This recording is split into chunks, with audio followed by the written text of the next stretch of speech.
program. And the federal tax credit program is the government on a competitive basis assigns to each state tax credits off of federal income taxes. And they assign them to developers who are willing to make these projects affordable to people at 60% of the area median income and below. And as long as you're willing to commit to that and you're willing to commit to that long term, then you can compete for these credits. And these credits are distributed to the state housing finance authorities. And in fact, Christy Swanson, who has been working with your staff and is our staff member who's more directly involved in the project, is at the state finance annual convention right now to get their pearls of wisdom of how they see their future and how they plan to expend their funds. The state will be coming out with their plan probably in October, maybe November, but we're kind of working off of last year's ideation of what are the things that they want to do in terms of funding to distribute these tax credits, because without the tax credits, the project isn't feasible. So a lot of it is about making the state finance authority happy, meeting their criteria, and being competitive. So you have a picture of the layout. The layout is everything we've given you is early stage. I want to be clear about that. The layout is our initial take at it. We're still working out things like drainage and water reclamation issues, and that'll affect the layout somewhat. But you get a good sense of what we're looking at. It's kind of a suburban type feel, something already you've seen in other parts of Ginger Ridge, Cobblestone Ridge, sorry. And it's a very homey feel. And besides what you would see in a normal private development, we also try and bring additional amenities to build a sense of community among the residents. And so we have things like walking paths, and we have a couple of gardens, and we have a playground area for the kids, and we have a community building. And besides having our management presence at the site in that community building, we'll also have things like a computer room and a common kitchen area, so that if people want to celebrate holidays together or have parties there, they can use that and get to know each other a little better and have a better quality of life. One of the things, so that, as I mentioned, we're kind of beholden to the state. They have a couple of criteria that we need to respond to, and one of them is further targeting.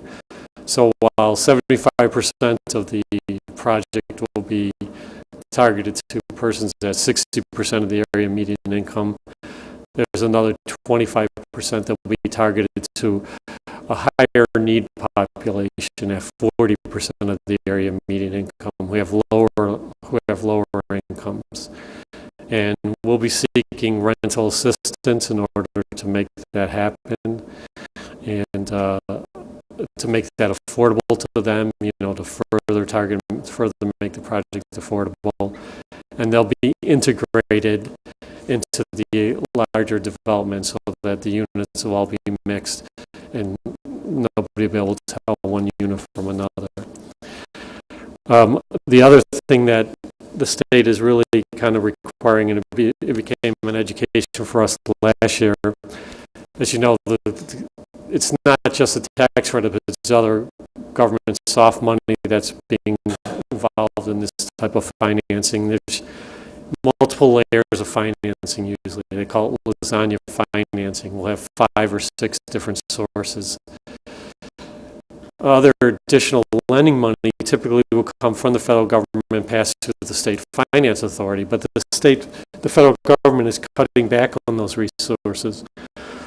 So what happened in the last financing round for tax credits from the Finance Authority is that they took lower scoring projects that had a lower request for state assistance and basically said, we're going to jump to the top. We're going to accelerate the selection of projects that have local participation, local financial participation. So those projects that didn't say to the state, we need you to come up with the last 200,000, those got funded, those got approved, and those were funded at a local level.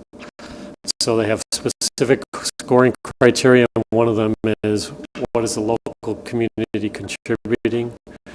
And so part of our financing plan right now involves asking the city to consider providing TIF financing for a couple percentage points of the project, because one, they'll give us competitive scoring, but two, will take us off of the state, give us a loan needs list, and make us more competitive that way as well. So that's kind of the short version. Sorry if there was more detail on the financing than you're interested in. I was once at a presentation with a contractor, and he answered the question before me, and all he talked about was the bricks and the sticks. But I always talk about the financing because that's my background. But I'm here to answer your questions and get your reactions and talk about it and see whether we can mold something here together. Council questions? Your Honor, I do have one question. What kind of timeline do you have? What should we expect? It's a slow process because the government's involved. So they'll be releasing what their new scoring criteria is probably in October, and they'll probably have a March actual round of funding where we can apply. And then they'll spend several months reviewing the applications and letting us know. So we'll know about middle of next year whether we are approved. And then we would immediately complete the plans, get final approval, and try and move into construction by before the winter sets in. So it'll be about a good year's process, a little bit more than a year. Other questions? Yes. Yes, Diane. Thank you, Mayor. You mentioned the studies to determine the need. What studies are you referring to? Well, we do our own analysis just to see, but let me give you an example. The Monmouth project, it was a similar number of units in a much smaller town, but except it's substantially smaller. We rented that up in 3 months, and we have a long waiting list there. I mean, the truth of it is, affordable housing is. I've done several projects in towns of 5,000 where we'll do one phase of 30 units, be oversubscribed, we'll do a second phase. We've gone back and done a third phase. We're going for, I think it's the fourth phase in Christian County in central Illinois now, just because the need is so great. Because of the rent levels we're targeting here, the truth of it is we're going to be oversubscribed. So we know that, in fact, there's going to be a market. But as part of the state's process, the state will order a professional third-party market study, which will confirm the affordable need. And obviously, if that does not confirm it, then the state won't approve us and the project won't move forward. So you haven't done, your company has not done any studies.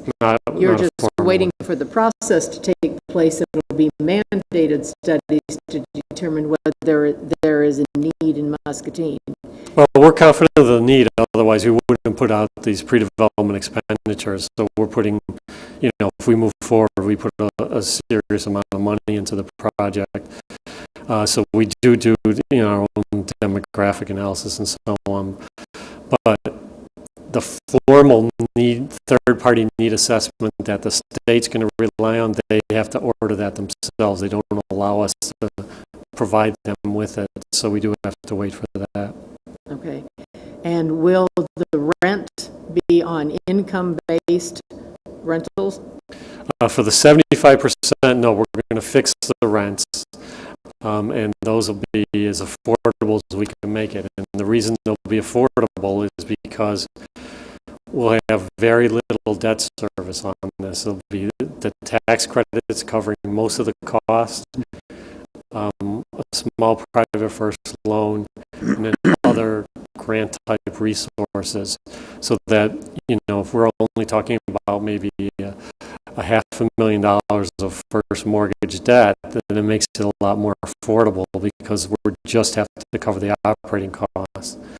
So it'll be affordable that way. The 25% that we're targeting to a lower income population, we're going to try and get Section 8 assistance from a local authority here. That would then be based on income, 30% of their income. And I should say, I forgot to mention this earlier, Dick Yerington is at that state conference with my staff, and we had several discussions with him, and he was anxious that I expressed to you that he is supportive of the project and he thinks it's something that is needed in the community. And he's sorry he couldn't be here to participate in discussion, but he has to be at that conference as well. One other question, sir, is at what point, the site that you've located, at what point would you survey the residents around the area as to whether they would be interested in having this facility located there? Well, we used to rather do meetings than surveys because it's more interactive, but as the process moves along, it kind of suggests itself. So I couldn't tell you we have something targeted on the schedule. You're going to have some hearing processes, public hearing processes. We usually want to have our public outreach prior to that to explain to neighbors what's going on so they have a sense of what we're doing. And then sometimes, part of that is also a little local publicity. You had an article in local paper. I think you'll have local television coverage.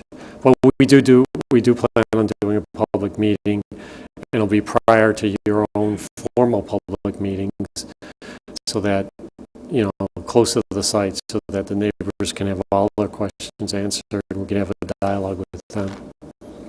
Thank you. Osama. Well, I have one concern here. It's not for the immediate future, but down the road, would your company be a competition to our own city affordable housing? You mean your public housing? Yeah. Yeah, it's the only competition that's really a lower strata than we're trying to serve here, except for that 25%. But that's why one of our first conversations was with Dick, saying, is this something that's going to be problematic for the housing authority? And he doesn't feel it would be. Right now there's a wait list probably, but down the road, I don't know how much effect that would bring to our own housing program. So. Yeah, I've been involved in over 20 years, and the need's only grown instead of shrunk, and in good times and bad. So I don't think there's really a threat of that. And frankly, a lot of the development we've done in the past is we work with housing authorities to revitalize their housing stock. So if it came to a position where 12 years from now ours was so much more attractive and there was a lesser need, then we work with the housing authority, assuming they wanted to, and we say, let's redevelop your housing, let's use these tax credits, make it newer, better, mix the income strata is really the method that we do, so that's more of an integrated economic community, and that's, a way of attacking that, and we've had a lot of success with that as well. When you're talking about talking to the federal funds and stuff, are you dealing with HUD? No, HUD actually is not involved in this. What happened is, since the federal government didn't have financial resources, loan money to throw at this, instead they did this tax credit program, and it's a strange anomaly that's actually run out of the Treasury Department. Thank you. Anyone else, council? Yes. Bill? I guess, real quick, if you don't mind, just in response to that, I'll echo that, Dick is supportive of the project, and remind everybody that we administer the Section 8 housing program, so obviously we'll have a local preference. Okay. Anyone else, council? Well, Jerry? yeah. How long is the waiting list for Section 8? Do you have any idea? Is there really a lengthy? I can't tell you exactly right now. I do know that Dick and Nancy might know the answer to this question, but I do know that they close the waiting list several times throughout the year, and then they open it back up. And within a short amount of time, that list is